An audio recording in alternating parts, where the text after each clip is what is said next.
It is so wild to me that the way in which you say sorry online can either save your name or ruin it. I mean, like, some people just know how to take accountability and others not so much. Today we're going to be checking out how an apology determines a reputation. I don't know, I always told myself at the beginning of like my career and me genuinely trying to do this content stuff, like, you just can't be getting up on this internet playing with people, bro. Like, there are some individuals out there who just see right through it, to where if you are just not genuinely in it to be in it, and people start to call you out on it or just nitpick certain things you do, I don't know. Make sure to drop a like and subscribe. Let's get right into it. Here's how an apology can make you loved or hated. Starting with comedy YouTuber The Manny Show, whose apology would change everything after he abused the copyright system, targeting a commentary channel, Ingween. I think I heard about that though. Like, if I ever got to a point to where people are genuinely taking clips of me and talking about me and doing all this extra stuff, I'm flattered. If anything, I don't care if you make all the coin. Well, it depends. It depends. But if people just talk about you or like bring you up in their own content and it's still transformative, I never saw a problem with that. But morning, my Manny Show video just got smited. The video in question that was taken down is why everyone hates the Manny Show. Given that Ingween was following copyright laws, Manny was now in hot water. Manny is taking it too far, bro. The Manny Show better pull out the ukulele and start singing for us. Even Penguin Zero commented on the situation. 13 seconds of the video was enough to lead the Manny Show to strike the entire fucking channel here. That's some filthy fish paste. oh, the entire channel was striked over that? Or like, was it taken down? That's insane. Right there. But 10 days later, Manny offered an explanation and an apology. Ahead of VidCon, I hired an agent to help me manage my monetization sharing, and they went beyond by filing a copyright claim on Engween's video. To those outraged by this, I am genuinely sorry with what has happened. Along with correcting the mistake. I immediately fired the agent and contacted YouTube to reinstate the video and make things right with Engween. But at the end of the day, it is my name on the channel. I hired the agent and I take full responsibility. Manny made no excuses, and this honest approach got him forgiveness. I appreciate him making a genuine apology. You can tell he meant it. This is possibly the greatest apology I've seen on this app. Yeah, something like this is totally, like, that is completely fine. Especially to be in that position with so many subs, and like, again, when smaller creators talk about you, whether it's in good or bad light, but like they have fair usage, at the end of the day, it just shouldn't matter, because this is still the internet. People are gonna talk, people are gonna make stories and things, and so I don't know. But at least he was able to clear that up, for sure. Keemstar apologized to avoid a defamation lawsuit. In January 2016, Drama Alert host Keemstar would allege RuneScape streamer RS Glory and Gold was actually John Phillips, a man who'd committed a heinous crime. Once Tony showed an ID to prove his innocence, the internet turned against Keemstar. Defamation is illegal. I hope this is taken to court. You guys literally just bullied the nicest person ever in the history of Twitch, and by the end of the day, Keem was desperate to put out the fire. Earlier today, someone on my news team provided me with a story that I thought was vetted, that I thought was correct, and it wasn't. But viewers did not buy the apology. You asked your team for confirmation on the story's legitimacy after you reported it? Yeah, hold on, because it's like, bro, I mean, I get it. You get to a point where, especially like if you have a channel and a huge team and you have different people who are gonna feed you news, I'm sure his excuse was probably, oh, I didn't have enough time, or this, that, and the third. But for something that serious, I'm never, ever, ever, ever, ever, ever, ever, ever, ever, ever, ever, ever, ever, ever, ever, ever opening my mouth over the internet if I do not have pure facts or evidence about anything that crazy. Because I'm not gonna lie, people's, like, you know how people operate on here, they will turn on someone in an instant. So imagine genuinely being innocent and having your name just flung around the room like that. That can ruin someone's life, bro. I've seen it happen to people. It's crazy. MatPat went out of his way to take accountability. On June 5th, 2022, MatPat shared his theory about Five Nights at Freddy's books having a scrapped alternate reality game. Maybe, just maybe, it could have have been that they were intentionally designed to set up secret puzzles that we were meant to solve, and those puzzles never got fully realized. I believe that Scott was planning to use this final book as a launching point, the start of a real-world treasure hunt. I need you to help me either solve this thing once and for all, or debunk it. Of course, this was just a theory, but fans were enthusiastic. A bit too enthusiastic. I work in a small diner in southern Utah, and we got 17 calls over my shift asking if we were Fazbears. Like, come on, y'all. It's common sense. Don't be harassing people over something that may not even be real. Prompting MatPat to address the situation just 4 days after his video. To the loyal theorists watching this video, stop.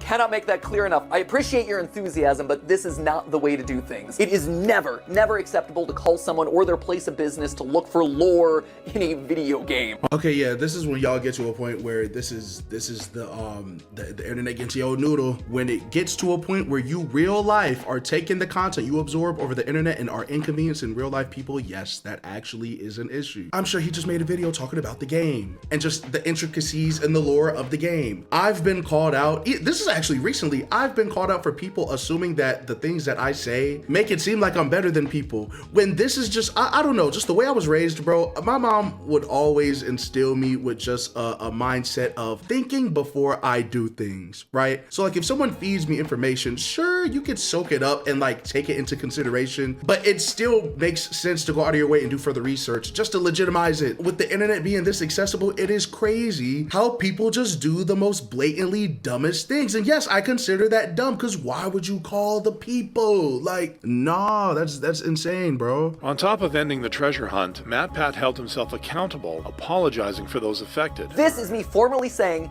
to those business owners, those members of the community, individuals who may have felt harassed or burdened by this, I am sorry. I am so sorry. It was never my intention to cause issues for people or businesses. I want to make it very clear that if and when we reference ARGs on the channel, that there is going to be a clear set of guidelines that every single person should be aware of and follow. We've never had this sort of issue come up in the past, but now that it's here, it's time that we move forward as responsible human beings. Yeah, I'm not gonna lie. That is just still crazy that he even had to do this. It shows how well he appreciates and is responsible with his platform, because there's a lot of people who the certain level of entitlement that they start to get at certain levels in their career just make it seem that anything they do just will never have any repercussions whatsoever. Even down to just how you talk to people. It is so fast that at the pinnacle of your career, people could just misconstrue the things you say and do, to where if you aren't ahead of yourself and make sure you explain to people what it is you mean, people will purposely try to play with you. And if they don't purposely try to do it, people are just gonna simply do it just because. So again, I don't even know if that made sense, but for him to go out of his way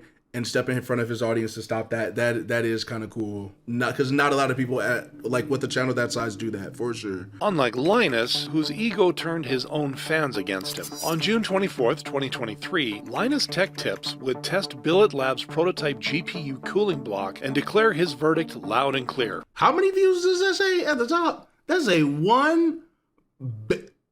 Yeah, I don't know what that is. The best case scenario for this thing is the temps are slightly better, but the experience of building with it is a nightmare, and the advantages over literally any other solution are negligible. There was just one problem. He tested the product incorrectly. Felix from Billet Labs here. The block was specifically designed for a 3090 Ti, not a 4090. Despite Billet Labs' comment, Linus refused to retest. Nothing that obeys the laws of physics would have changed the conclusion, which is that this is not a product to buy. Worse. I'm not gonna lie, they speak it in Spanish. See, my intelligence is very selective, meaning if I'm knowledgeable in a certain field, I'll have it in that corner. Anything they are, I don't know, with the computer people, like the beefs that they had, I don't know what's going on. I'm paying attention. Don't think I'm just purposely being ignorant, because this is my channel. Yes, I know I paused it. I'm just saying, like, I got a PC, but I don't know what's plugged up in that joint. I do not know what plugs go in there. I just click it and then the screen start displaying shit. When the company asked for the prototype back, Linus and his team agreed, before auctioning it off instead, enraging viewers. Unbelievable how a big company like LTT can F up so badly, and the behavior after it was absolutely disgusting. It breaks my heart how they mistreated Billet Labs. A public apology is in place. Linus would post one, although 2 months later, featuring his entire team. I'm speaking today because of the recent community outcry demanding change. I agree with the community, so I'm putting my foot down. Effective immediately, all YouTube video production is on pause. I want to apologize to Billet Labs for auctioning off their monoblock at LTX 2023. Our processes failed when I was selecting items to include in the charity auction. With Linus only appearing at the end. It's honestly really hard when people take an internal process error and then they run that all the way to Linus is a thief and wants to auction someone else's intellectual property. The second that I was made aware of the situation on the 14th, I emailed Billet Labs and I explained what happened, offering no questions asked, full compensation for their stated value of the product. Linus then addressed his refusal to retest. To not bother retesting the monoblock? That was obviously wrong. I owe you guys better, and I'm sorry. But his fans didn't receive the corporate apology well. The way this was recorded, it almost seems like the words they spoke were put into their mouths and not their own words. Wait, so I'm trying to figure out, because please, I just told y'all, my intelligence is selective. If anyone in the comment section, please help me out. Can you thoroughly explain, well, you don't have to thoroughly explain. Can you just explain briefly what exactly this blocked situation is? This is a very selective, or this is a very specific and explain what happened just now. I'm dead ass. I'm just asking, bro. I'm just asking. I know. I'm just... Company. In contrast to Pokimane, whose apology changed nothing. On August 19th, 2020, Pokimane posted a video titled My Apology. I know this video is long overdue, and I planned a vacation for around this time, but I honestly should not have taken any time off prior to acknowledging or addressing or apologizing for these things. The reason for her apology was, well, nobody knew. So the comments section turned into a fun fact competition. I just wanted to know why she was apologizing, but instead I learned about how honey never spoils and some SpongeBob guy was sold for 62 cents. What? Wow, this is crazy. But did you know that the first person convicted of speeding was going 8 miles per hour? What was the point? So she just did it to be funny? She thought she just wanted people to feel sorry for her just cause? Was she bored? Hold on. And turned into a fun fact. Wait, hold on. I just kind of... Hold on. Now I'm lost. What? Her apology was, well, nobody knew. So the comments section turned into a fun fact competition. So this one don't count. Pokimane, I don't know what even prompted her to do it. I'm not upset, but it's just odd. It's like... PewDiePie set the precedent for good apologies back in 2017. While streaming PUBG, PewDiePie would end up calling another player the N-word. What the fuck? Oh, hold on. I low-key remember this. I remember this. Hold on. This was a big deal. This was a big little deal. Everyone was so confused. I get raging in a game, but when you start just blatantly calling people out their name like that, I don't know. Some individuals will forever hold on to that. I ain't gonna hold you. It could be 50 years down the line. Let somebody within your generation still be alive and remember that this clip was surfaced and you got them bunny ears on, and yeah, somebody gonna be on you. I'm not gonna lie, it's not gonna be me, but guaranteed when it comes to the internet, people will actively choose to stay on your neck, bro. I've seen it happen. Mistake. I don't mean that in a bad... What? There's no other way to mean it. You can't not mean it in a bad way. It's just you already said it. I'm not saying PewDiePie is racist, but with how he said the N-word, I wouldn't be surprised if he was a slave owner in another life, prompting the comments over the top, I ain't gonna lie. An apology 2 days later. I'm really sorry if I offended, hurt, or disappointed anyone with all of this. It was something that I said in the heat of the... With all of this? No, it's just explain what you did. The Band-Aid already shredded. If you already did it, the N-word already said. But if you were that susceptible to just blurting it out in the heat of the moment, you should still be as susceptible to just openly talk about it and just apologize in a way that a lot of people can register with. I'm just speaking in general. I literally do not feel this happened so long ago. I was a year or two out of high school. I remember hearing it, but I still went to sleep that night. Come on now. I'm not gonna let that affect me personally. Are y'all crazy? The moment I said the worst word I could possibly think of, and it just sort of slipped out. And I'm not gonna make any excuses to why it did, because there are no excuses for it. As a black guy, I didn't really find it offensive, but I appreciate his apology.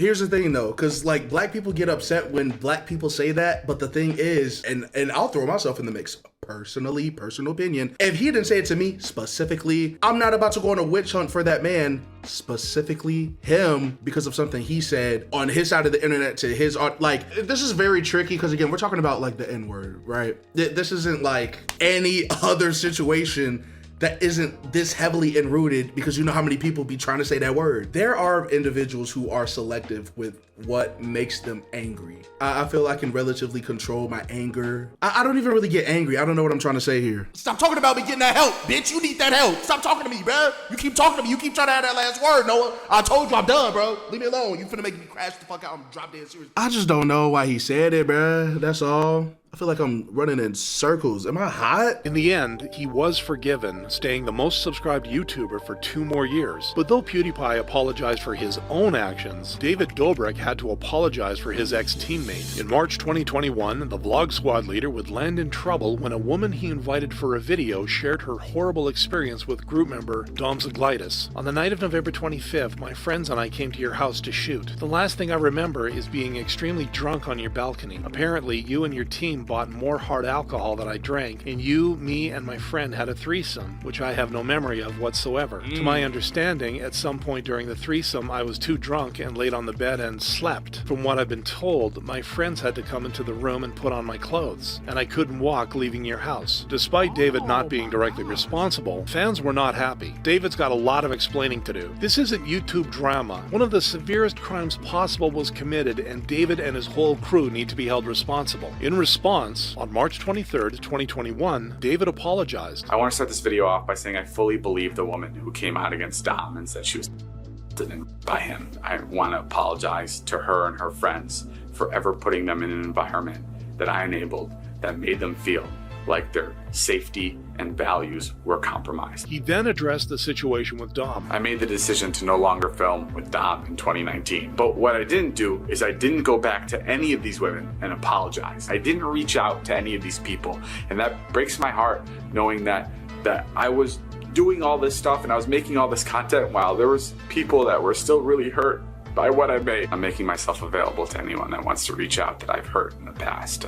I want to be able to hear and understand from yourselves, and I'll be reaching out on my own to some people. I think a lot of people fell out of favor with like him and the whole I think Jeff situation. That's where I feel a lot of people don't really mess with David Dobrik, because I don't know. This first video specifically, I remember a lot of people kind of still like siding with this, because he was like one of the biggest creators at the time. Like everyone was talking about him. On April 19th, 2024, Watcher, a channel run by ex-BuzzFeed members Ryan, Steve, and Shane, would upload Goodbye YouTube. YouTube has never been like the perfect fit for us. I guess we just hope you guys follow us this one last time. To our very own independent streaming service, Watcher. You can become a member of Watcher for $60 my ass. Hey, I'm not gonna lie, and I love supporting other creators, especially like when you get to a point in your career to where you can genuinely pivot and set things up for your community to participate in. Imagine if I was to take all of these videos, I've almost been on here a decade, and just threw them on a website and said, hey y'all, can y'all throw me 40? Spare change.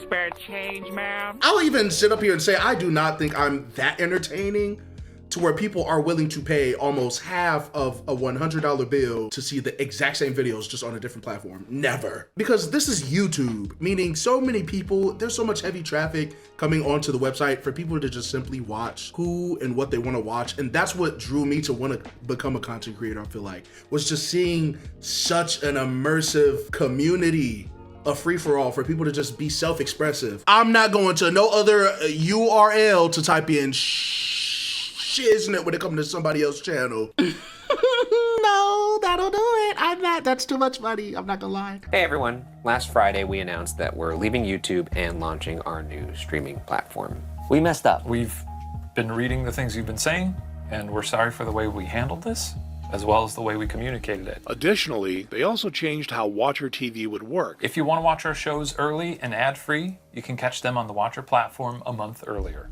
who knows why they even wanted to go do their own thing. I personally haven't watched these YouTubers or know too much about them, but just in the instance to, again, paywall your content that everyone has technically already seen onto a different platform will make a lot of people upset. Oh my goodness. Cause like you just had the access to it. So to just immediately strip it and then pivot everyone and force them to pay a lot of money, that is a lot of money. 60 in a year? Like, I'm just personally not willing to, I'm not buying that. In the end, despite losing 100,000 subscribers and hurting their audience's trust, Watcher has continued posting normally on YouTube, much like Mr. Beast, who's continued posting despite facing the biggest controversy of his career. On August 8th, 2024, Mr. Beast's former employee, Jake Weddle, would reveal his harrowing filming experience. It was the surviving like $10,000 every day you survive in solitary or surviving solitary for whatever. The lights are on me all the time. I wasn't sleeping. I could not sleep, and I have insomnia problems now, but they might have started there. In addition to being unable to sleep, he had to participate in inhumane challenges. Here he comes in, and I'm asleep. I don't know what time it is. And I go, "What's the challenge today?" He goes, "You're gonna run a marathon." So I start running at 12, and I'm running until 3 a.m. All right, I got off the treadmill. Oh, the blisters I had on my feet were like, you wouldn't believe, just all over, just these big red.